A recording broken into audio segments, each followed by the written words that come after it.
ላይ ንያ የሚያስፈልገው ለሁሉም ቀኖች አንዳንድ ንያ ያስፈልጋል። ጠቅልሎ በአንድ ጊዜ መነየት አይቻልም ማሊኪያዎች እንደሚሉት ማለት ነው።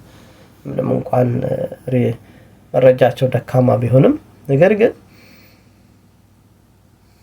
ንያ የሚያስፈልገው ለእያንዳንዱ ዕለተ ረመዳን ከወደ ማታ በኩል አመሻሽ ላይ ማታ ፈልገው ሰዓት ላይ መነየት ይችላል። ወላ بعد المغرب ነገ ጾማለሁ ብሎ ንያ መነየት አለበት። ወላ بعد العشاء ነይቶ ነገር ግን ስሑር ላይ ሲነሳ ቢነየት ዋጋ የለውም። ስሑር የሚበላበት እንጂ የሚነየትበት አይደለም። ስለዚህ ማታ ላይ على تارك النية ንያውን በተወሰው ላይ ሌሊት ለሊት በኩል ንያውን ተተው ሳይነይት ነጋበት ያ ቀን አይቆጠርለትም ነው። ነገር ግን እስከ ማታው ድረስ ከሁሉም ነገር ታቅቦ ይውላል ነው። ታቅበህዋል ማለት ቅጣት ማለት ነው። ሱና ሰላት ላይ ከሆነስ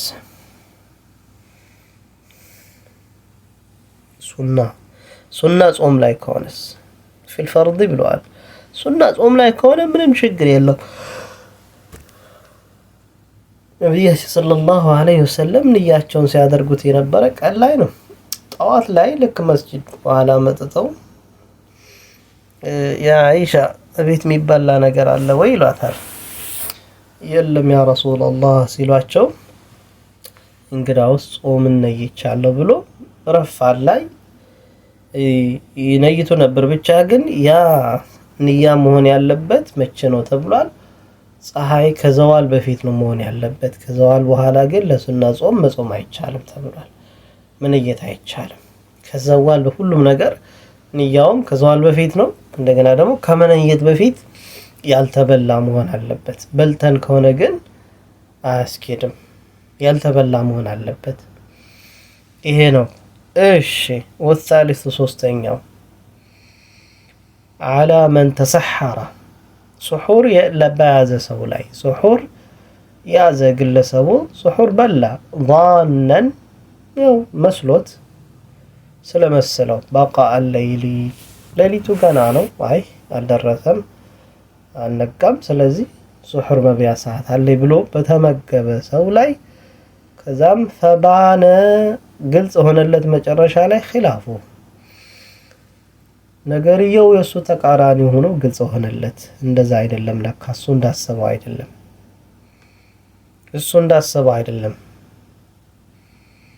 ነግቶ አገኘው ማለት ነው። ظانا بقاء الليل በመጠርጠር ሌሊቱ ገና ነው በማለት ወይም በመመገብ ላይ ያለ ፈጅር ቢወጣበት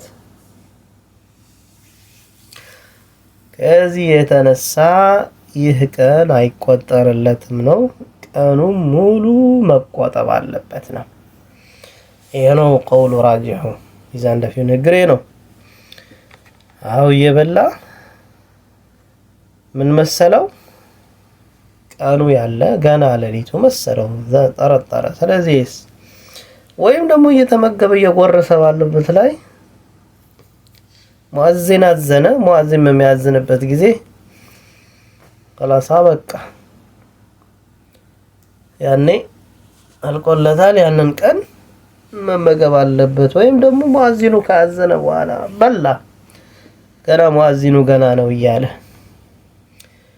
خلاص አሁንም ያ ቀን አይቆጠርለትም መቆጠብ አለበት። ቀኑ ሙሉ መቆጠብ አለበት። ከረመዳን በኋላ ቀጣ ያወጣል ማለት ነው ጾሙ ማለት ነው።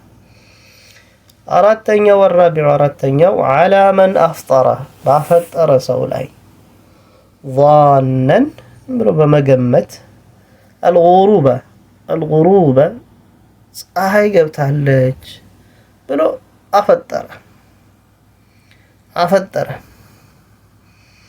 ወይም የማፍጠሪያ ሰዓት ደርሷል አለና ከዛ ማፈጠረና ፈባነ ከዛም ግልጽ ሆነለት ኺላፉ ايضا በድጋሚ አሁንም ፈባነ ኺላፉሁ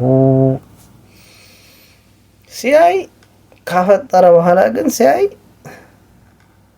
ሰዓቱ ገና ነው ገና አልደረሰም፣ መግሪብም አላዘነም፣ ገና ፀሐይቱም እንዳለች ናት ያለችውና ስለዚህ ሰውሳ የተቀረችውን ጥቂት ሰዓት ይጠብቃል። ጾሙ ተበላሽቷል። ያ ሙሉ ቀን ጾሞ ጥቂት ሲቀረው መስሎት አፈጠረ። የዛ ቀን ጾሙ ተበላሸ። የተቀረችውንም ጥቂት ሰዓት ደግሞ አሁንም በትዕግስት ይቆጠባል። ከዛ ከረመዳን በኋላ ያንን ቀን ቀዷ ያወጣዋል ማለት ነው። ቀዷ ያወጣዋል ማለት ነው። والخامس አምስተኛው على من بان له አሁንም ያው على من بان له يوم 30 መሰለው على من بان له ግልጽ ሆነለት يوم 30 እለተ 30ኛው ቀን من شعبان ከሻዕባን ወር እለተ 30ኛው ቀን أنه من رمضان የረመዳን ጾም ነው ብሎ ሙሉ ለሙሉ ባይሆንም ነገር ግን ተጠራጠረ፣ ተመሳሰለበትና ጾመ። የሻዕባን ወር 30ኛው ቀን ረመዳን መሰለው፣ ግን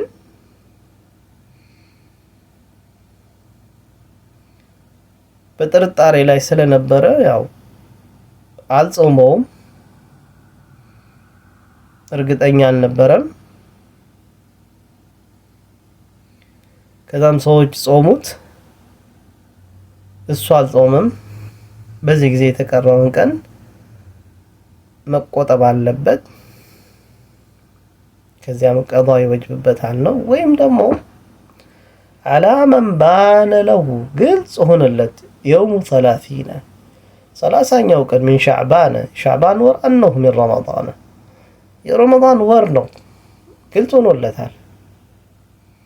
ነገር ግን አልጾመም። ሰዎችም ጾሙት፣ እሱ ግን አልጾመም። ምን ይሆንበታል?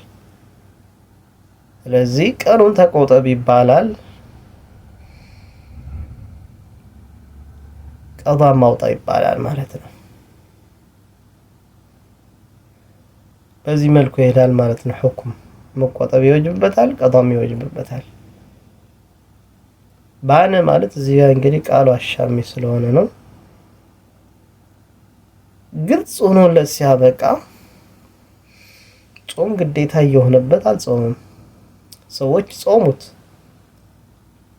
ከዛም ምን ይሆናል ማለት ነው? የረመዳን ግዴታ ስላለበት ስላልተወጣ ቀዷ ያወጣና ያንን ቀን ግን አይ በቃ ምልጦኛል ብሎ መመገብ የለበትም፣ ይቆጠባታል። ቅጣት ስለሆነ ማለት ነው። ወሳሪሱ ስድስተኛው على من سبقه በቀደመው ሰው ላይ ቀደመው ማኡል ሙባለغቲ ውሃ ቀደመው المبالغة ያው من መضመضة ሲያደርግ ሲሞጠመጥ ወይም استنشاق በሚስብበት ጊዜ ውዱ ላይ በአፍንጫ ውሃ በሚስብበት ጊዜ ውሃው ቀደመውና ገባ።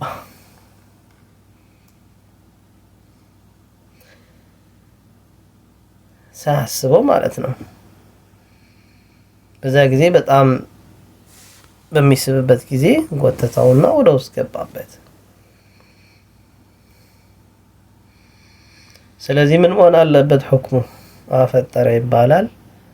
ያንን ቀን መታቀብ ይወጅብበታል። እንዲሁም ደግሞ መጨረሻ ላይ ደግሞ ምን ይሆናል ማለት ነው? ከረመዳን በኋላ ቀዷ ይወጅብበታል ማለት ነው። እንግዲህ እንዳጠቃላይ በዚህ መስአላ ላይ ስናየው በዚህ ርዕስ ላይ በተለይ ሶስተኛውና አራተኛው ነጥብ መስአላው ከጥርጣሬ የተነሳ ነው። ظنن እያለ ማለት ነው። ከጥርጣሬ የተነሳ ስለሆነ ያደረገው ቀዷ ይወጅብበትም የሚሉም አሉ። ብቻ ንግግሩ ይሄም የመዝሀብ ንግግር ነው። ወላሁ አዕለም። ፈስሉን ለይነው አሉ ሙአሊፉ ፊማ የፍሱዱ ቢሂ አሰውሙ ጾም ስለሚበላሽባቸው ነገሮች፣ ጾም ተበላሸ ስለሚባልባቸው ነገሮች ምናሉ ወደ መትኑ ስንሄድ የብጡሉ ሰውሙ ጾም ተበላሸ ይባላል። የአንድ ሰው ጾሙ ተበላሸ ይባላል ቢሪደቲን የመጀመሪያው ከእስልምና በመመለስ ሙርተድ የሆነ ሰው እስልምናውን የለቀቀ ሰው ወደ ኩፍር የሄደ ሰው ጾሙ ተበላሸ ይባላል። አንድ ወሐይድን በሐይድም ጾም ይበላሻል። የወር አበባ ሲመጣ ጾሟ ይበላሻል። ወኒፋሲን የወሊድ ደም ሲመጣም ጾሟ ተበላሸ ይባላል። ደሙ ማለት ነው። አው ወይም ደግሞ ዊላደቲን በመውለድ ስትወልድ በምትወልድበት ጊዜ እንዳው እርጥብ ቢሆንም ወይም ደረቅ መውለድ የሚባለው ራሱ ጾምን ያበላሻል። መውለድ የሚባለው ደም ሳይኖርበት እንዲሁ መውለድ ብቻ ከሆነ ማለት ነው። ይህንን ግን አበላሽም ብለው ይሄዱ አሉም።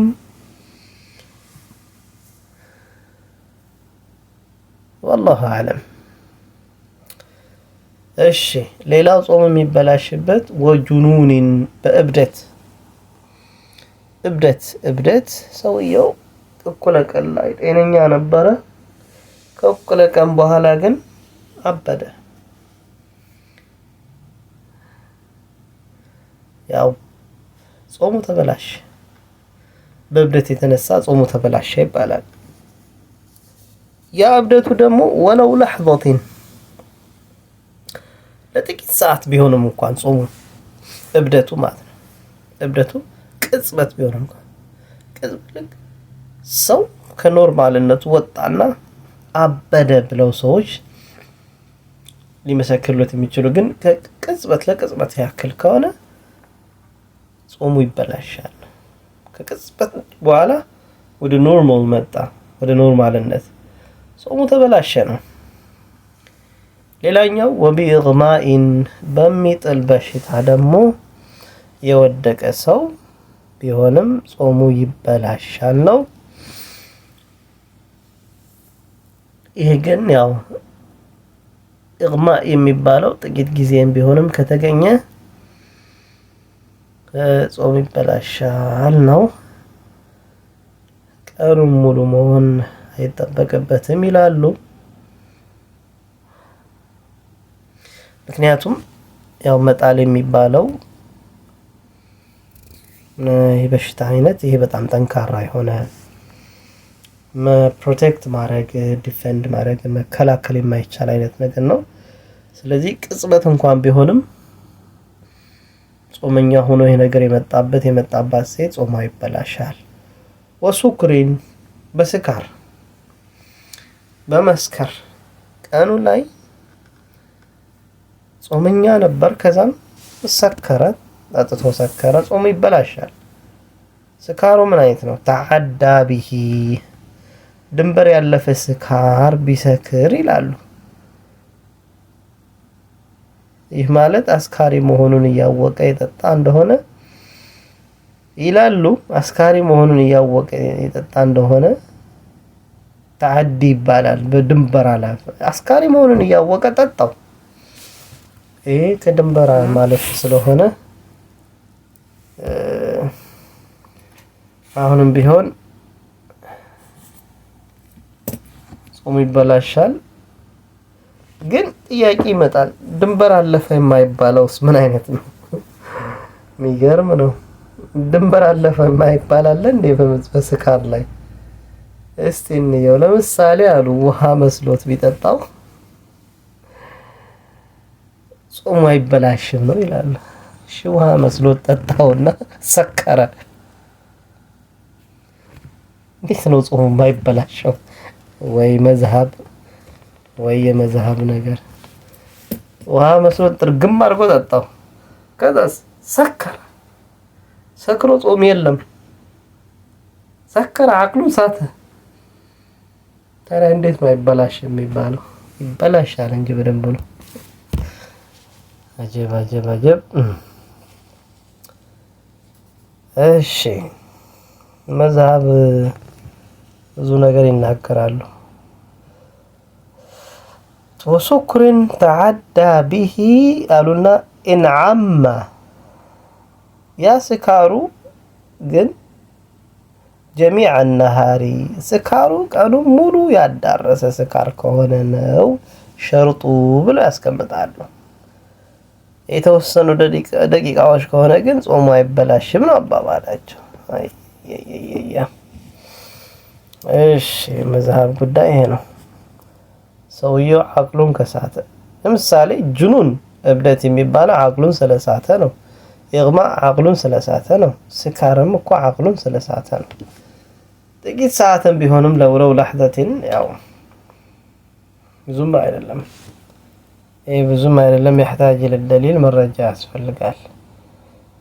ወሱክሪን ስካር ተዓዳ ቢሂ ድንበር ያለፈ አስካሪ መሆኑን እያወቀ ይጠጣ። አስካሪ መሆኑን እያወቀ ይጠጣ ሰው ይሄ እኮ ወንጀለኛ ነው የሚባለው። የባሰ ጾምህ ብቻ ተበላሽ አይባልም። ምክንያቱም ሌላም ወንጀል መሆን አለበት። ራሱ ኸምር በመጠጣቱ ራሱ ወንጀል አለበት። በረመዳን ላይ ራሱ ይሄንን ኸምር በመጠቀሙ ሌላም ወንጀል ሊገባበት ጾሙ ተበላሽቷል። አትወል ኢን አማ ያጠቃለለ እንደሆነ ጀሚዕ ነሃሪ ስካሩ ቀኑ ሙሉ ያዳረሰ ከሆነ ነው በማለት በዚህ ላይ ደግሞ ሸርጥ አስቀምጠዋል። መዝሀብ ሻፊዒ የተወሰነ ደቂቃዎች ከሆነ ግን ጾሙ አይበላሽም ነው አባባላቸው። ብዙም አይደለም። ወላ ተቅረቡ ሰላተ ወአንቱም ሱካራ ተብሏል። ሰላትን የሰካራችሁ ናችሁ አትቅረቡ። ሊማዳ ሰውየው ዒባዳ ነው የሚሰራው አቅሉን ስለሳተ ነው። ጾምሳ አቅልን ሲስትል አንድ ሰው ጾም ሊጾም ሸርጡ ሙስሊም መሆን አለበት። ከዛም አቂል ብሬኑ ኖርማል መሆን አለበት የሚሰራ ተሚይዝ ለአቅመ አዳም የደረሰ መሆን አለበት ይላሉ። አቂል መሆን አለበት ሲባል ምን ማለት ነው?